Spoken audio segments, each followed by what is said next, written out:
지난주 화요일 여러분 뉴스를 보신 분은 아시겠는데요. 그날 충격적인 소식이 전해졌습니다. 우크라이나의 전쟁이 길어지면서 11살 된 어린아이가 손에 비닐 봉지와 과자를 든 채 터덜터덜 홀로 피난을 가다가 서러움에 북받쳐 우는 모습이 뉴스에 송출되었습니다. 이 어린아이는 우크라이나의 자포리자 원전 근처에서 친척이 사는 슬로바키아까지 장장 1200km를 홀로 피난을 떠났는데 왜 그 아이가 홀로 떠나야 했는지 그 가정의 상황을 우리는 알 수 없지만 분명 홀로 떠나보내야 했던 부모의 심정과 또 홀로 가야 했던 그 어린 아이의 마음을 충분히 공감할 수 있을 것입니다. 다행히 잘 도착하였답니다. 잘 도착하였습니다만 이것은 결과론적인 이야기고요. 부모가 떠나보내야 했을 때 홀로 그 집을 떠났던 그 어린 아들의 마음은 어땠을까요?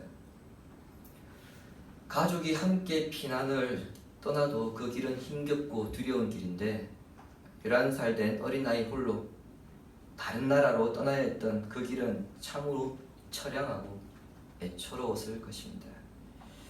이러한 모습은 예수님이 하늘로 올라가시고 이 세상에 남은 11사도와 끝까지 예수님을 따라다닌 사람들과의 모습과 같습니다.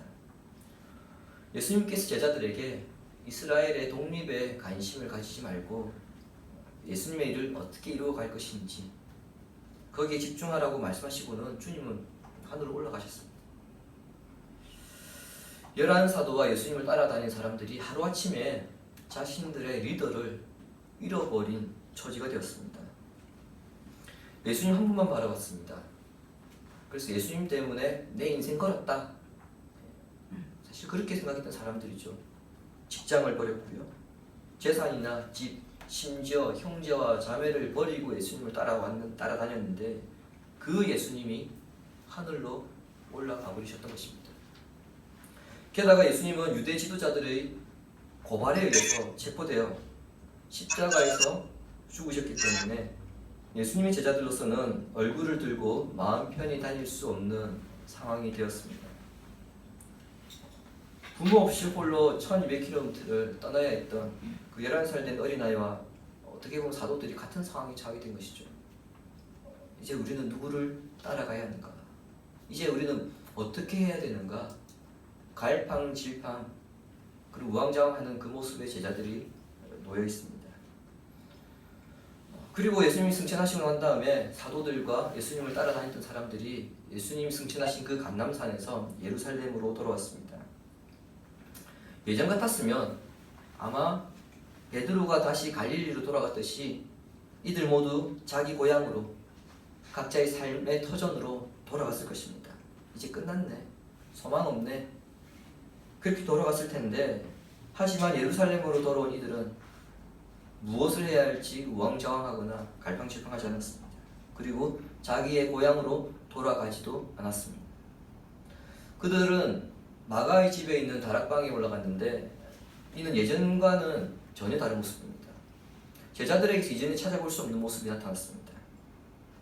본문 13절과 14절을 통해 사도행전의 저자인 누가는 이들이 이전과 크게 달라진 모습이 두 가지가 있다. 그것을 기록합니다. 먼저는 13절의 11 사도들 가운데 친형제들을 다르게 소개하고 있습니다. 누가복음 6장에 보시면은요, 사도로 임명받은 12제자들이 명단이 나옵니다. 거기에는 이렇게 되어 있습니다. 베드로와 그의 동생 안드레, 야고보와 요한. 베드로와 안드레는 형제고요. 알페오의 아들 야고보와 요한이 형제입니다. 하지만 본문 13절에 보시면은 형제인 베드로와 안드레가 분리되어 있고요. 예수님의 제자들 중에서 야고보가 둘이거든요. 근데 알페오의 아들 야고보와 요한의 이름이 분리되어 있습니다. 혈연 관계는 철저하게 배제하고요.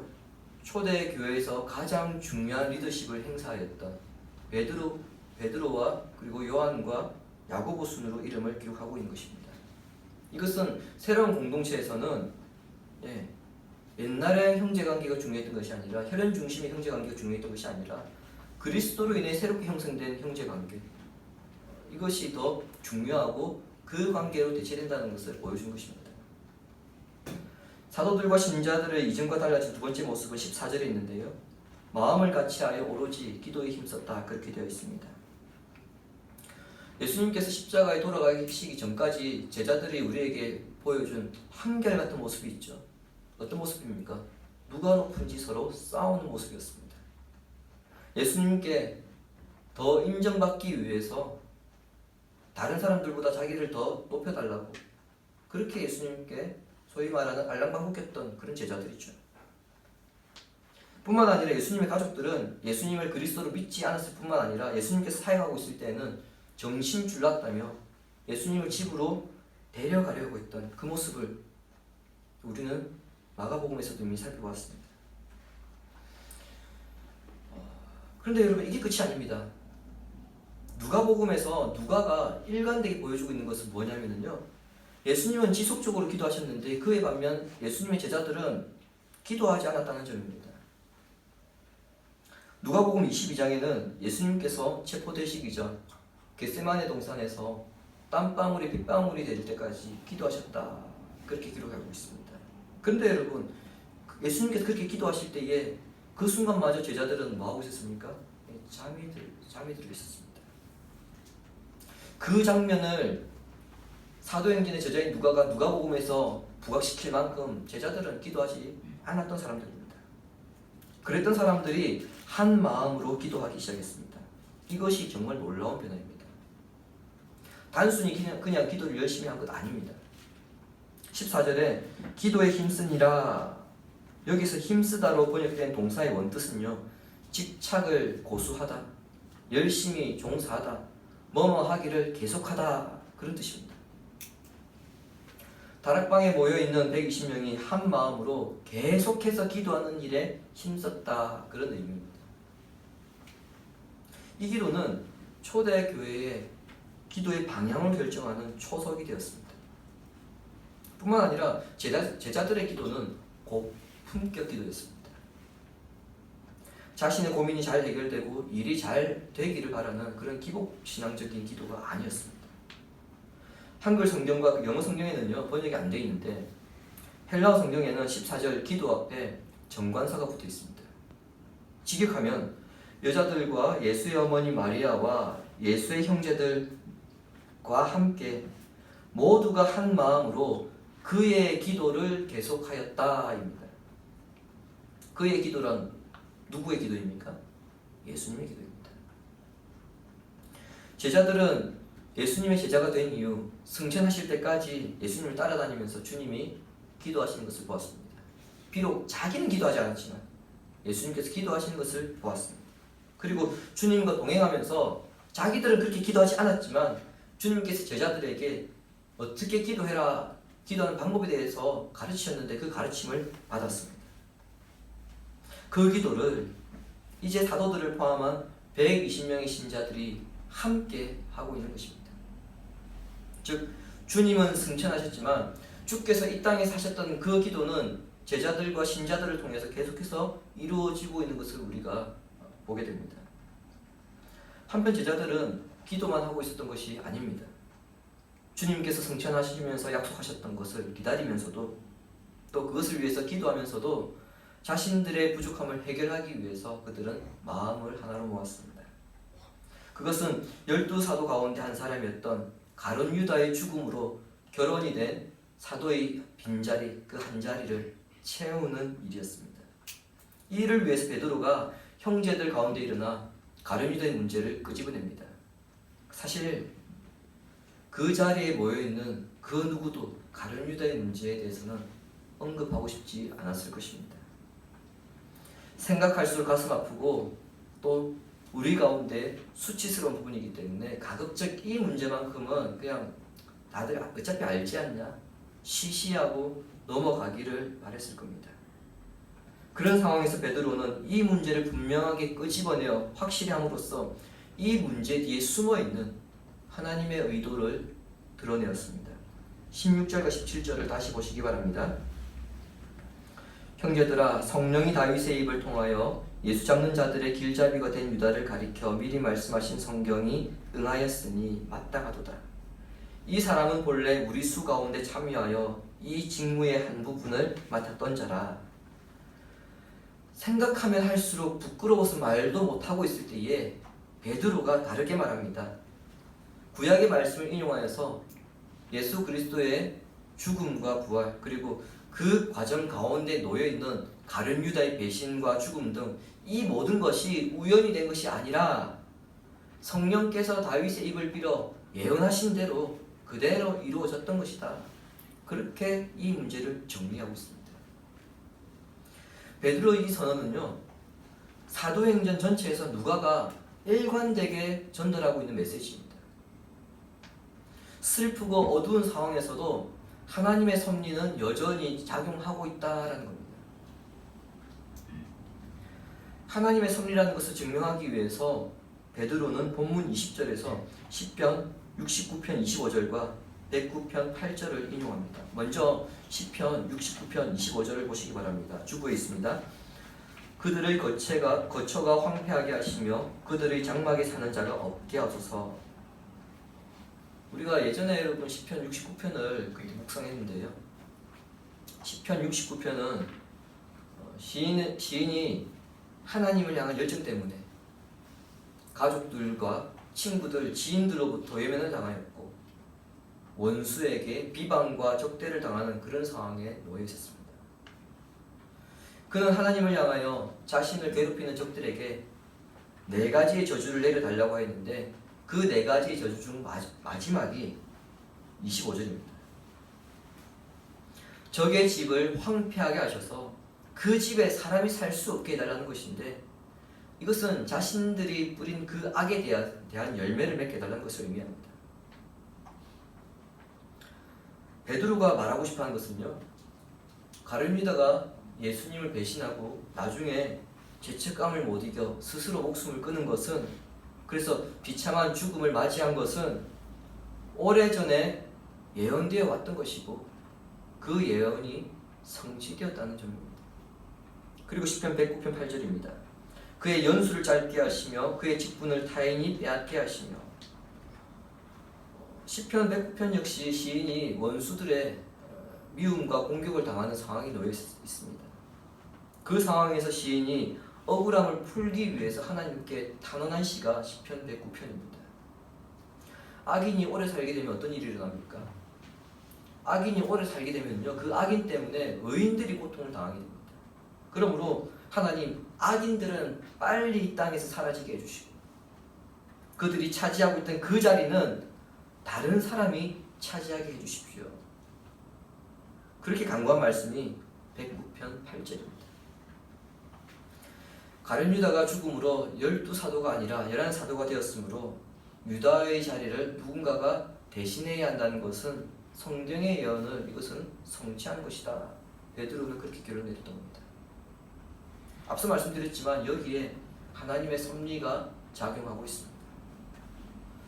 우리가 창세기에서 보았던 요셉의 형들의 죄도 이러한 맥락이었습니다. 형들이 요셉을 팔아넘긴 것은 하나님의 섭리에 의한 일이었을지 몰라도 형들은요, 그 죄에 대한 대가를 치렀죠. 가룟 유다의 배신 역시 예수님이 십자가에 죽으시기 위한 그 섭리한 과정에서 일어난 것이지만 그는 극심한 죄책감을 이기지 못하고 스스로 목숨을 끊은 것은 바로 자신의 죄에 대한 대가를 치른 것입니다. 베드로가 이야기하고자 하는 것이 이겁니다. 그렇다면 계속해서 하나님의 섭리에 초점을 맞추어 가야 합니다.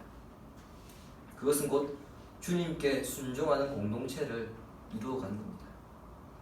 이것을 위해서 베드로가 사도의 빈자리를 채울 것을 제안한 것입니다. 한 가지 기억해야 하는 것은요, 베드로가 유다의 자리를 충원하려는 것은 단순히 시편의 예언을 이루기 위해서만은 아니라는 점입니다. 10이라고 하는 이 숫자가 가지는 상징적인 의미가 중요했기 때문입니다. 예수님께서 12제자들을 뽑으실 때에 어떻게 뽑다 보니까 12명이 된 것도 아니고요. 사람이 없는데 그걸 최대 뽑아가지고 12명을 만든 것도 아닙니다. 의도적으로 12명을 뽑으신 겁니다. 12가 가지는 상징적인 의미 때문인데 구약에서 성경에서 12는요 완전적인 숫자로서 구약의 12지파를 상징합니다. 그래서 여러분 우리가 지난번에 출애굽기 묵상할 때도 봤는데 대제사장은 그 옷 앞에 뭘 입습니까? 에봇을 입거든요. 근데 그 에봇의 흉패에 뭐가 있습니까? 12개의 보석이 있습니다. 그 보석은 12지파를 상징합니다. 예수님이 12명의 사도를 뽑은 건 역시 바로 이 12제자들은 이스라엘의 12지파를 대표한다. 그런 의미 때문에 일부러 12명을 뽑으신 겁니다. 요한계시록 21장에 보시면은요, 장차 최후 심판 때 하늘에서 새 예루살렘 성이 내려온다. 그렇게 되어 있거든요. 근데 거기에 보면은 12지파의 이름이 기록된 12문과 또 12사도의 이름이 적혀있는 12보석으로 만들어진 기초석이 있습니다. 이것은 12사도들이 마지막 날 회복될 영적 이스라엘을 다스리게 될 것이다. 그것을 의미하는 겁니다. 특별히 성령의 선물이 주어지기 전에 완성된 사도 공동체를 이루는 것이 중요했기 때문에 베드로는 성령께서 오시기 전에 우리는 이 일을 완수해야 한다. 그런 시점에서 사도를 벗어날 것을 제안한 것입니다. 대통령 선거는 돈만 있으면 당선과 상관없이 누구든 나올 수 있습니다. 이번에 여러분 12명이 나왔죠. 정말 우리가 처음 듣는 이름도 있고요. 이 사람은 왜 나왔을까? 그런 의문을 가진 사람도 있었습니다. 돈만 있으면 나올 수 있기 때문에 그렇습니다. 하지만 사도는 복음의 증인이기 때문에 아무나 될 수 없습니다. 따라서 베드로는 사도의 자격을 제시합니다. 21절과 22절에 언급되어 있는데 두 가지 조건을 충족시켜야 합니다. 하나는 뭡니까? 요한이 세례를 베풀 때부터 예수님께서 승천하실 때까지 사도들과 항상 함께 해야 했던 사람입니다. 다른 하나는 예수님의 부활을 증언할 수 있는 사람이어야 합니다. 이런 자격을 통해서 사도의 역할이 무엇인가에 대해서 베드로는 분명하게 드러내고 있습니다. 사도의 역할, 예수님의 부활을 증언하는 것은 물론입니다. 그건 당연한 것이고요. 그 다음에 중요한 것이 무엇입니까? 주께서 공생의 기간 동안에 이 땅에서 하셨던 그 일들을 계속해서 해나가는 것. 가르치고 또 기적을 일으키시고 또 병든 자를 고치시고 주께서 행하셨던 그 일들을 사도들이 계속 해나가는 것. 이것이 바로 사도의 역할입니다. 거기에 추가적으로 25절에서는 봉사를 함께 한다. 그렇게 밝히고 있습니다. 봉사는요, 구제활동을 가리키죠.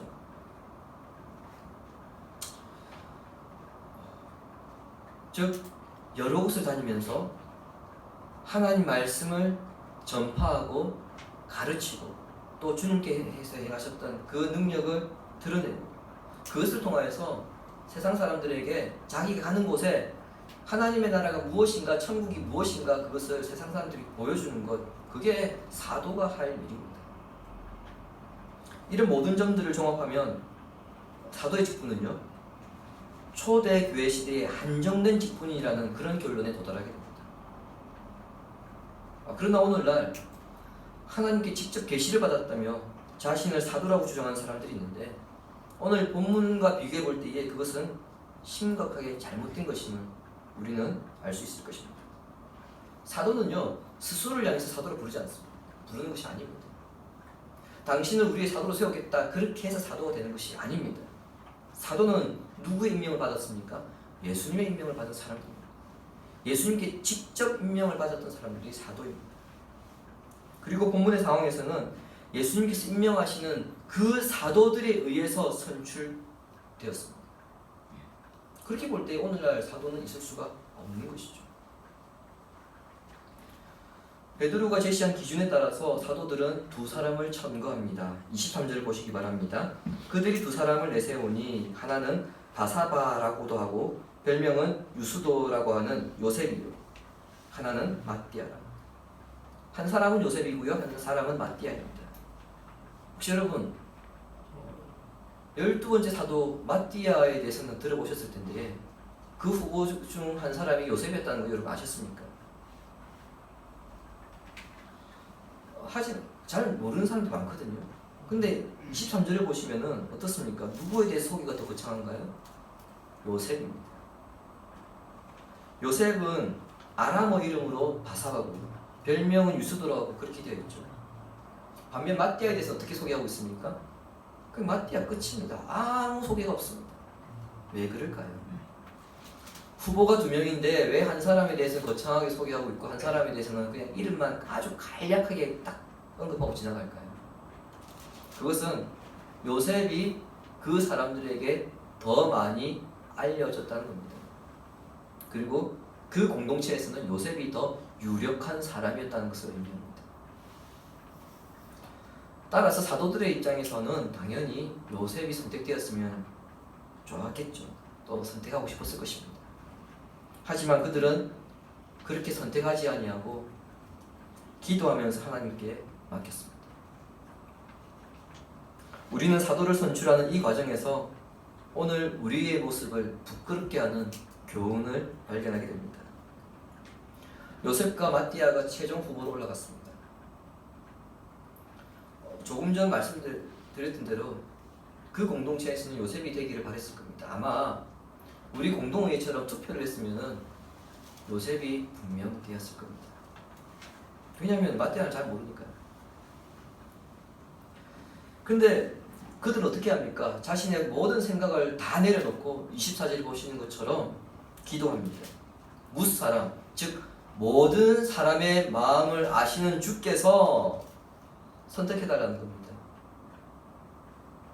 그 사도들이 기도한 후에 주의 뜻을 분별하기 위해서 제비를 뽑았습니다. 잠언서 16장 33절 그 근거이거든요. 같이 읽을까요? 제비는 사람이 뽑으나 모든 일을 작정하기는 여호와께 있느니라. 아멘. 누가 뽑히든 선택된 그 사람은 하나님께서 정하신 사람이다. 이 근거에 의해서 그들은 제비를 뽑았습니다. 어떻게 제비를 뽑았느냐? 돌 두 개에다가 사람 이름을 씁니다. 하나는 요셉, 하나는 마띠아. 그리고 돌 두 개를 씁니다. 그릇에 넣었습니다. 그리고 먼저 뽑히는 그 사람을 선택한 거예요. 그게 여러분 초대교회 그리고 구약에서 제비 뽑기 방식입니다. 사도들은 누가 선택되면 좋겠는가 그것을 생각하지 않았습니다. 그 결과를 중요하게 생각한 것이 아니라 기도의 동기를 생각하면서 그 동기를 더 중요하게 여기면서 결과를 하나님께 맡긴 것, 이것이 바로 우리를 부끄럽게 하는 것입니다. 우리 역시 인생의 모든 일에 성령님의 인도를 받게 됩니다. 그러므로 우리의 기도는요, 내가 이렇게 되었으면 좋겠다, 나에게 이런 결과가 왔으면 좋겠다, 그게 아니라 하나님 뜻대로 되게 하시고 그 뜻의 그 결과에 내가 순종하는 사람이 되게 해주십시오. 그렇게 기도하는 것이 여러분 우리가 바람직한 기도입니다. 또한 우리는 사도로 선출된 마띠아만 기억합니다만 개인적으로 저는 요셉에게 더 관심이 갑니다. 요셉이 더 인지도가 높아서요? 그게 아닙니다. 그가 하나님 보시기에 문제가 있었다거나 사도로서 일을 하기에 부족함이 있었기 때문에 선택되지 못했다, 그렇게 말할 수 없습니다.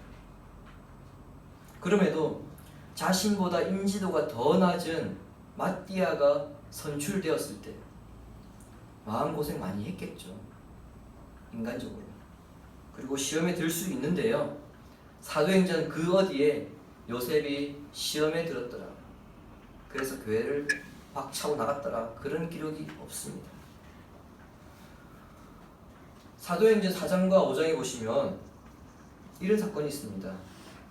바나바가 자신의 재산을 팔아서 교회에 구제헌금으로 바칩니다. 그래서 교회에 칭송을 받게 되죠. 그 모습을 본 아나니아와 삽비라가 어떻게 합니까? 똑같이 합니다. 똑같이 하는데 거짓말을 함으로써 하나님의 징계를 받게 되어지죠. 그 외에도 5장에 보시면은 초대교회 안에 구제가 불평등하게 집행되는 과정이 있었을 거예요. 그런 문제들이 있었거든요. 근데 누가는 교회 안에 그런 불평등한 어떤 문제가 생겼을 때 그것을 감추지 아니하고 그대로 기록합니다. 그것을 볼 때에 요셉이 마음이 상해서 시험에 들어서 교회를 박차고 나갔더라 그런 기록이 전혀 없다는 점은 그 결과에 요셉이 순응했다, 순종했다는 것을 우리는 유추할 수 있죠. 오늘날 교회에서 흔히 일어나는 일들을 한번 보시기 바랍니다. 어떤 사람을 뽑기 위해서 공동의회를 여는 교회들이 있습니다. 우리 교회가 이 직분자 몇 명이 필요해서 뽑겠습니다, 이게 아니고요. 어떤 사람을 딱 정해놓고 그 사람을 뽑기 위해서 공동의회를 여는 교회가 있습니다. 또 그 사람을 뽑기 위해서 지금까지 교회가 해왔던 후보 자격을 바꿔버립니다. 그래서 여러분, 공동의회 때마다 후보 기준이 달라지는 교회들이 있습니다. 왜요? 네. 그 사람을 뽑아야 되니까. 또 하나, 떨어졌다고 마음이 상해서 시험에 들어서 교회를 옮기거나 교회를 내팽개치는 일들이 있습니다. 공동의회하고 나면은 이게 하나의 잔치가 아니라 공동의회하고 나면 어떤 일이 벌어지느냐, 성도가 시험 들고 교회가 시험 드는 그런 일이 일어나는 것이 오늘날 실상입니다. 그런 우리들에게 모두가 순종하고 있는 이 공동체의 모습은 제발 교회야 정신 좀 차려라. 무엇이 중요한지 생각 좀 해라. 그러한 강력한 한방을 우리에게 주고 있습니다. 순종이 제사보다 낫고 듣는 것이 순양의 기름보다 낫다는 그 말씀을 우리는 오늘 본문을 통해서 다시 한번 확인하게 됩니다. 주님이 사랑하시는 신실하신 교회 여러분, 하나님께서 기뻐하시는 교회, 이 땅에서 우리가 천국을 경험하는 교회가 되기 위해서는 하나님 뜻에 맞는 교회가 되어야 됩니다. 하나님 뜻에 맞는 교회라는 것은 다른 게 아니고요, 인간의 생각을 키워하는 교회가 아니라 하나님 뜻에 순종하는 교회입니다. 마가의 다락방에 모인 성도들은 자신들의 생각과 하나님의 뜻이 다르게 나타났을 때 그것을 인간의 방식과 생각을 초월하시는 하나님의 지혜로 여겼습니다. 그리고 순종하였습니다. 이것이 오늘 우리 교회가 새겨야 할 교훈입니다. 한국 교회에 크게 세 부류가 있습니다. 대형 교회와 일반 보통 교회, 그리고 우리처럼 작은 교회. 근데 보통 교회에서는 그런 게 없는데요, 대형 교회와 작은 교회에서는 양극단의 모습이 나타납니다. 대형 교회 다니는 성도는 어떻습니까? 마치 자기가 대기업에 다니는 것처럼 어깨에 힘이 들어가고 있고요. 작은 교회 다니는 성도들은 마치 죄를 지었냐 위축되어 있는 모습을 종종 볼 때가 있습니다. 어느 쪽이 옳다고 생각하십니까? 그리스도에 대한 순종은요, 큰 역할이라 할지라도 자만하지 않고 겸손하게 따르는 것이고요, 작은 역할이라 할지라도 부끄러워하지 않고 기쁘게 따르는 것입니다. 그게 여러분 그리스도인의 역할입니다. 그리고 그리스도에 대한 순종입니다. 그리고 이 모든 일에 있어서 성령께서 함께 해주시기를 기도하고 함께 행동하는 것, 그것이 바로 교회가 힘써야 할 일입니다. 동시에 성도 개개인이 자신에게 적용시켜야 하는 부분이기도 합니다. 순종과 기도로 하나님의 인도함을 받으며 하나님이 기뻐하시는 교회를 이루어가는 성도가 되기를 주님의 이름으로 축원합니다. 아멘. 말씀 생각하면